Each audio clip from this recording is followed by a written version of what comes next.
طيبة لكم جميعا مشاهدي ايتاك عبر قناة الحرة. نحن معكم هذه السنة أيضا ككل سنة في تغطية خاصة وحصرية بايتاك لمعرض E3 2011 Electronic Entertainment Expo، المعرض المتخصص بالألعاب الإلكترونية. هنا سنويا تجتمع كبرى الشركات التي تنتج وتصمم الألعاب الإلكترونية لتقدم أحدث ما لديها. مجموعة كبيرة من اللقاءات والتقارير بانتظاركم هذا الأسبوع لضخامة الحدث في الأسابيع المقبلة أيضا. قبل أن نبدأ كالعادة نتواصل دائما عبر بريدنا الإلكتروني itak@alhurra.com. يمكن مشاهدة هذه الحلقة وحلقات أخرى من ايتاك في أي وقت على صفحة الخاصة لقناة الحرة على موقع يوتيوب، والعنوان هو youtube.com/الحرة. آخر أخبار التقنيات والبرنامج تابعوها دائما من خلال فيسبوك وتويتر على ايتاك شو. قبل الدخول إلى قاعات المعرض، ماذا سنشاهد معنا اليوم في الأسبوع الأول من التغطية الخاصة والحصرية بايتاك لمعرض E3 2011 بلوس أنجلوس؟ لعبة End of Nations على شبكة في 2012. ريفت 2011 مع مضمون حيوي جديد. ملحقات الألعاب الإلكترونية من ميموركس. اللعب داخل 180 درجة في jDome. حرب الفضاء في جديد بلاك بروفيسي. TRION Worlds ب E3 2011 بلاس فيغاس قدمت لعبة End of Nation تعتمد على العمليات العسكرية في احتلال الدول. End of Nations لعبة أونلاين لن تكون في الأسواق قبل بداية عام 2012.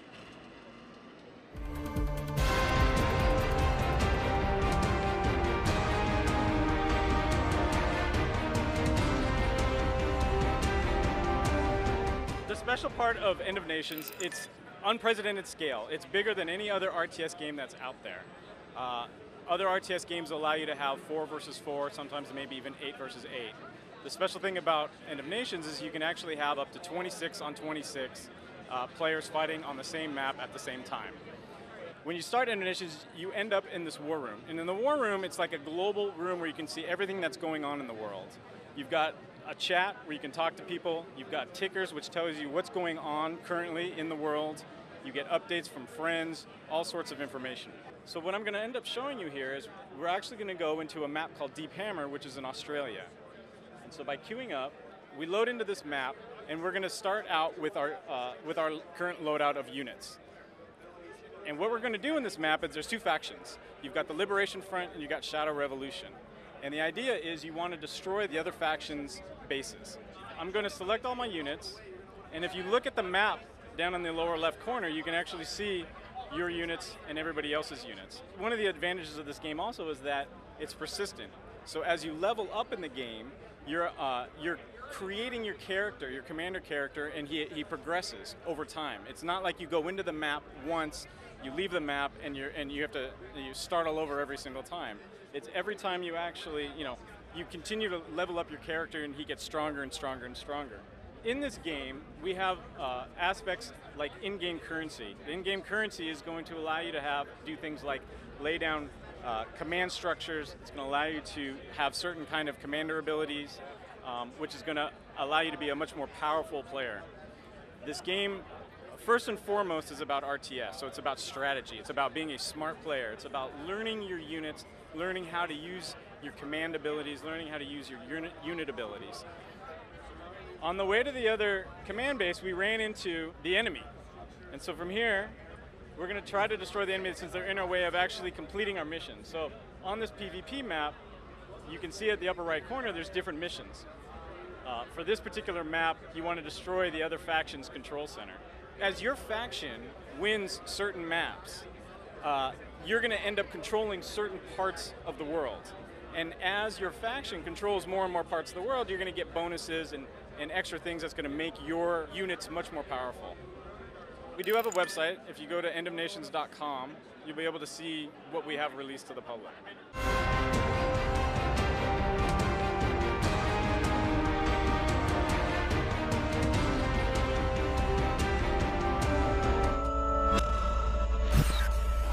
التي تلعب أونلاين على شبكة الإنترنت أطلقت بالعام الماضي من هنا من E3، وهذه السنة في E3 2011 أيضا تريفت موجودة مع دايناميك كونتنت، مضمون جديد حيوي.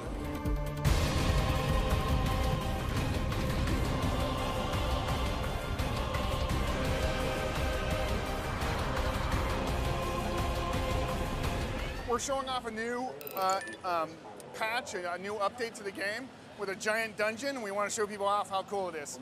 We start a world event, and this is a quest that everybody on the entire world is now on.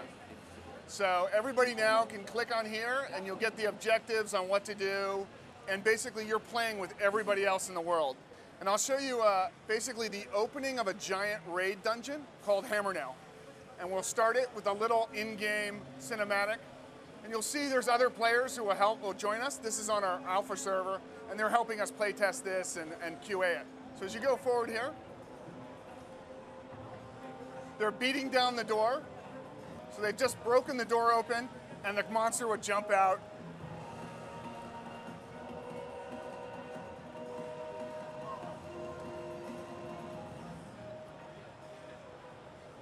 So this is Mernantics, and when the players basically finish the quest, this is what happens at the end of the quest as they open up Hammer Now. Mernantics charges out, and basically the Guardians and Defiance will be attacking him. So he breaks free, and now he runs back into Hammer Now, and it's up to the players to go into Hammer Now and destroy him. So I'll show you, we'll jump into Hammer Now, you'll get an idea of what it looks like. So this is inside Hammer Now. This is a raid instance for 20 people to play. It's very big. It's a raid. It has 10 bosses in it. There's a lot of content. So after you finish the combat and you go through this, well, there's basically an ending encounter with a giant boss. Go down here, attack this guy. He changes into a lobster man.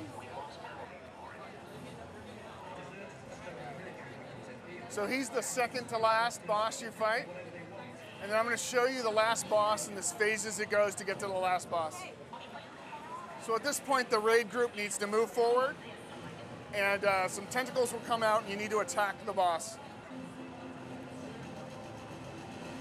This is Achilleos. He's the final boss. And I'll move my camera up here. You can see how big he is. There's my character, little itsy bitsy guy. And then you have the giant Achilleos, and then basically that's the boss you wipe at the end of the game. This is all new content. You download this, riftgame.com, and if you get online, we have a 15-day free trial, so come on, do it, have fun.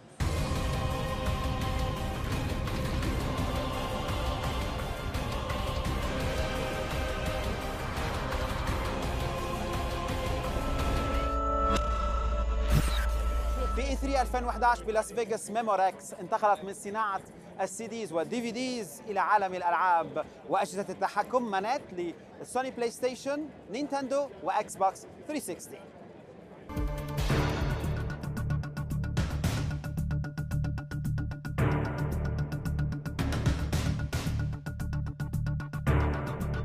Memorex is a brand that's very strong here in the United States. It's been around for decades, and traditionally has been a strong brand around optical media. We also have a very strong presence in audio, now gaming, which we've been in the market for about a little over a year right now. So one product that's actually new and very innovative is the game selector case that we've created for DS. And this product, it works with all 4 of the DS consoles, including the DS Lite, the DSi, the DSi XL, and then the new 3DS. When you put a game that costs anywhere from $20 to $70 in the hands of a 6-year-old, they tend to get lost. So what we decided to build for a solution for the consumer is actually a case where you can put your games in storage and then switch which games you're playing without even removing them from the storage compartment. Another new product that I wanted to showcase to you today is our 3DS racing wheel. Within this console, there's actually a built-in gyroscope that allows for motion gaming. And we know that in the upcoming year, there's going to be a lot of racing-related games that are going to have motion within it, where you'll actually be able to play the game and feel more comfortable using a product like this and more realistic when you're actually racing. This is actually our Move controller here, as you can see. And a couple things that we've done different. We've added an element of style. As you can see, we put in actually a metallic or piano black finish, as well as rubberized grips in the back. So when you're playing for hours, it's actually more comfortable. And as you can see, we put an element of style with some LEDs to make it light up. Another product that we're introducing today is a third-party navigation controller for PlayStation 3 as well. And this product actually is going to have, again, built-in LEDs, we built in a directional pad that's a 360-degree directional pad, as well as our rubberized finish.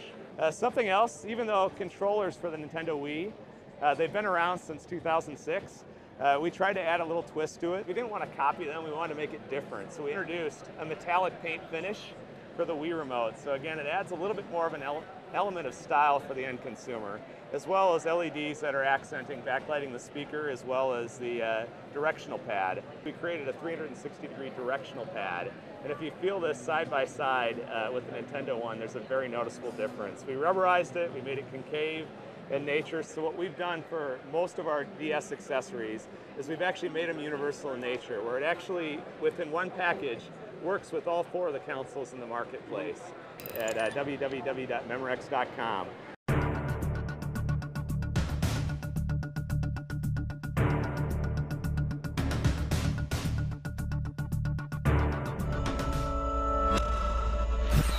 مشاهدي ايتاك عبر قناة الحرة، نتابع معكم التغطية الخاصة والحصرية بايتاك لمعرض E3 2011 بلوس أنجلوس، وسنشاهد معا بعد الفاصل اللعب داخل 180 درجة في جيدوم، حرب الفضاء في جديد بلاك بروفيسي. تتابعون ايتاك عبر الحرة والحرة.com ويوتيوب.com/الحرة، واخر اخبار التقنيات والبرنامج من خلال فيسبوك وتويتر على ايتاك شو.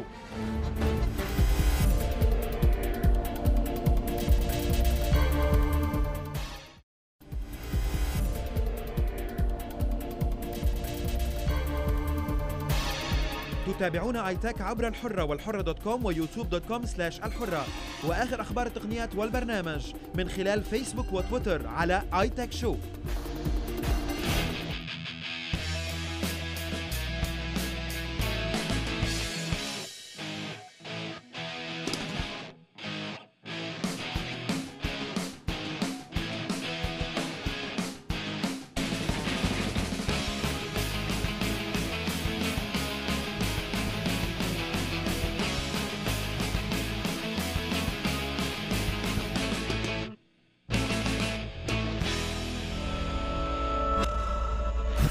نعود إليكم مشاهدي ايتاك عبر قناة الحرة بعد هذا الفاصل لمتابعة التغطية الخاصة والحصرية بايتاك لمعرض E3 2011 بلوس أنجلوس، وسنشاهد معا الآن اللعب داخل 180 درجة في جيدوم،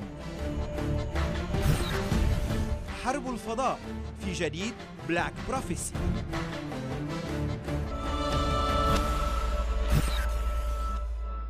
أجواء تلامس الحقيقة بالصوت والصورة داخل الدوم. UniVisual Technologies قدمت السوفت وير وجيدوم قدمت الهاردوير ليخلقوا جو جديد بعالم الألعاب. لنتعرف كيف.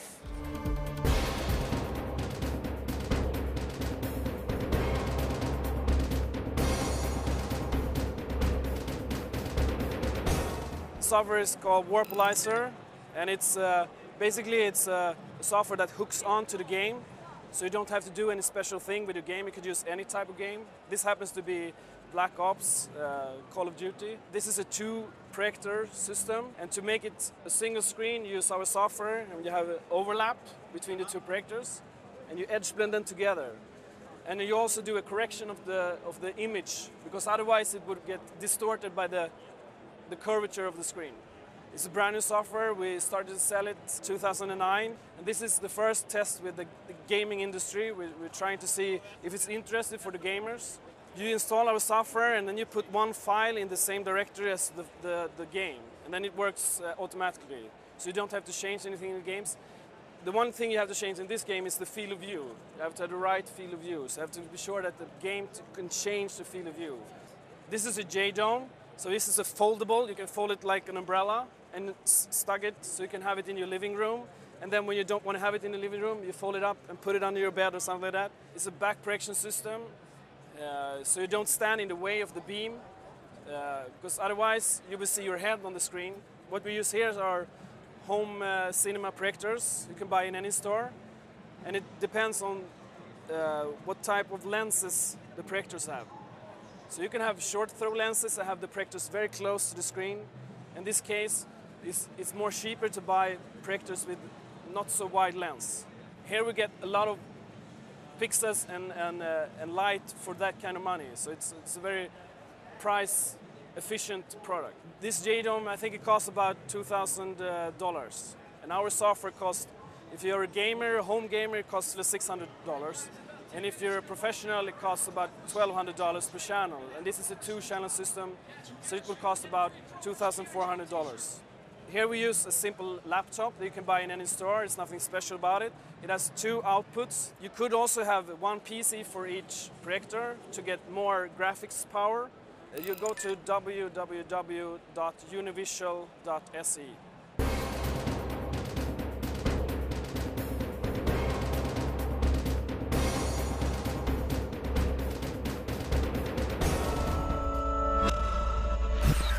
من أشهر الحروب في الألعاب الإلكترونية هي حرب الفضاء.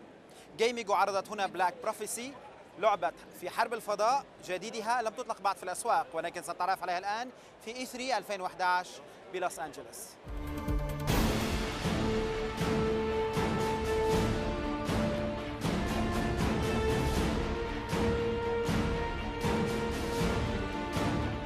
We are featuring many of our games. One of our biggest games this year, of course, Black Prophecy.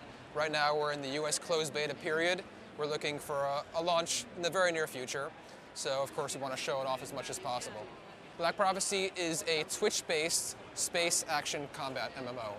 So it is all about flying ships with your own skill. Everything is very much like a first-person shooter. It's all real-time combat, real-time movement. You're playing against real players, as well as enemy AI sometimes for the story missions. The main focus, however, is just the PvP, having a clan, getting into factional warfare. Players can join a clan, purchase their own space station, and go into missions against other clans to fight for resources, to build their own stations, to build their clan, to build their own ships up. Well, there are sector hubs in which you can dock your ship. You go in, you can purchase from the dealer, you can customize your ship. In an expansion next year, we are looking to add walking in stations in there. So players can actually get out of their ships, walk around, interact with other players in a completely different environment. But for the core gameplay, here I'm warping to a contested section of space. These areas are populated by both artificial intelligence enemies as well as real players. So when you're going through missions, whether it's solo missions, whether it's party missions, clan missions, or faction missions, you're going to run into the chance of encountering other players on these same missions, trying to fight you out of the sector. Here I'm slowly advancing towards at least one enemy. All of these objects in the game, you can collide with them.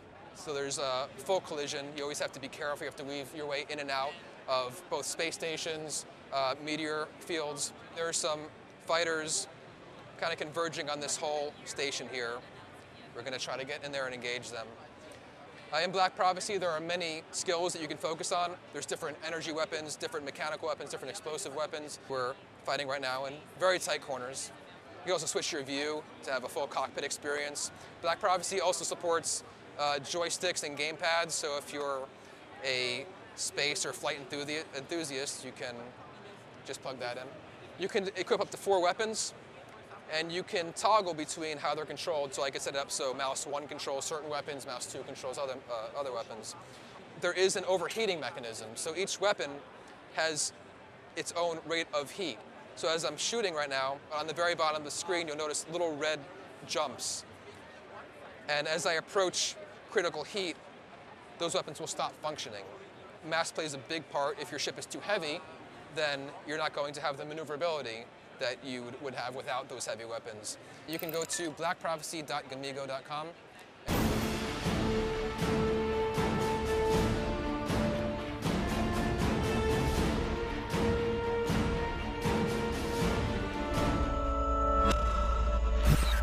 في الأسبوع الأول من التغطية الخاصة والحصرية بايتاك لمعرض E3 2011 بلوس أنجلوس، شاهدنا معنا اليوم لعبة End of Nations على شبكة في 2012،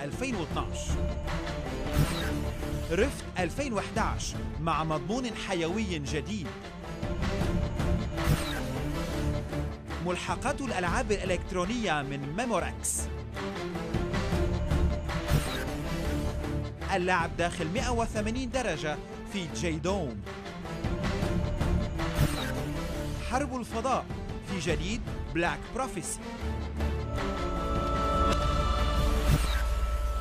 إلى هنا مشاهدي ايتاك عبر قناة الحرة نأتي لختام الأسبوع الأول من التغطية الخاصة والحصرية بايتاك لمعرض E3 2011 بلوس أنجلوس. لضخامة الحدث الأسبوع المقبل سنلتقي أيضا من هنا.